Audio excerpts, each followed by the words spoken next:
Sitzung des IG.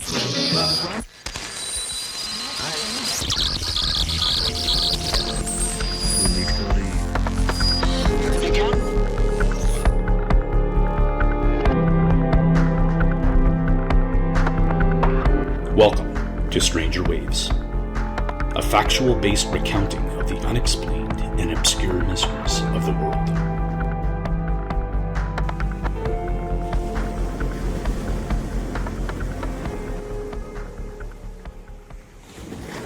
On this wave, we travel to the little fishing town of Shag Harbour, Nova Scotia, on the evening of October 4th, 1967, to bear witness to what's been dubbed the Canadian Roswell, a UFO crashing off the coast of Shag Harbour.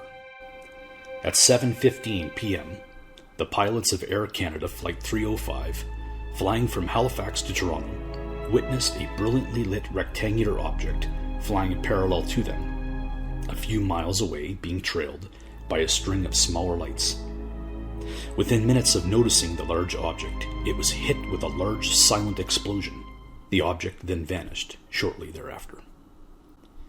But the events of the evening were just beginning.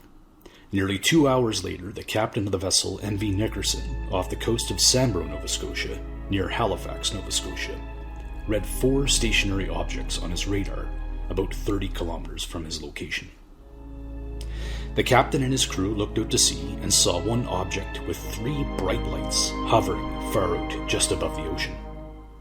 The captain surmised in an RCMP report of the event that the other 3 objects on his radar were invisible in the night sky.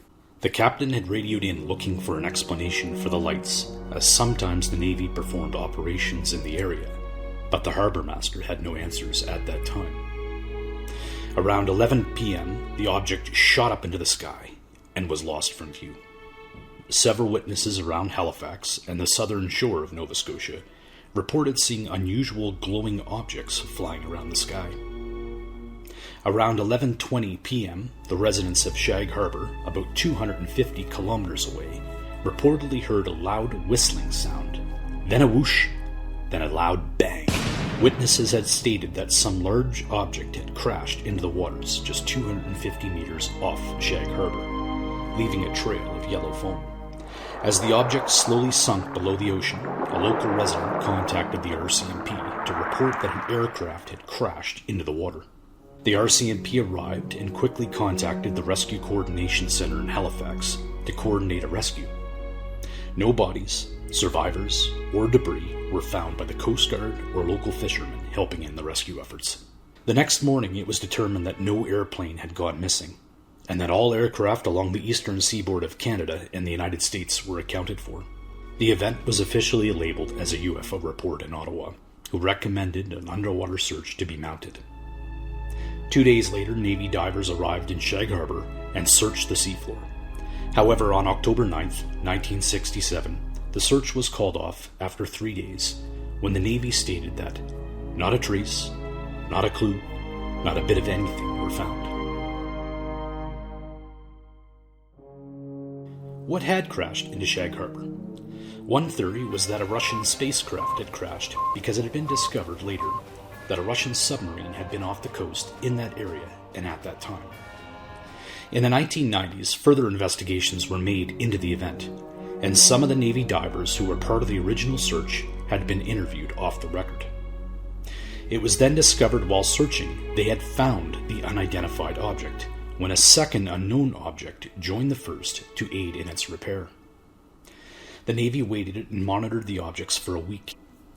The 2 objects escaped underwater, further off the coast into the Gulf of Maine, to get away from the Navy, when the objects broke the ocean surface and flew away into the sky.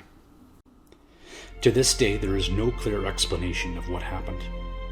The official report states that nothing was found. Credible witnesses' reports seem to suggest otherwise.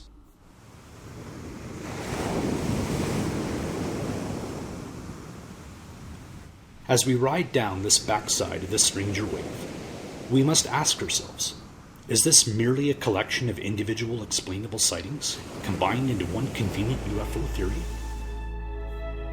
Maybe the pilots saw a secret Air Force test go wrong, ending in an explosion. Maybe the captain of the fishing vessel saw a Navy exercise that wasn't reported to the harbor master or the RCMP. Maybe the residents of Shag Harbour saw a low-flying seaplane that just landed off the coast in the middle of the night and then flew off again. Or maybe it was a UFO after all. Sometimes the simplest explanation is the right explanation. I will leave that up to you to decide.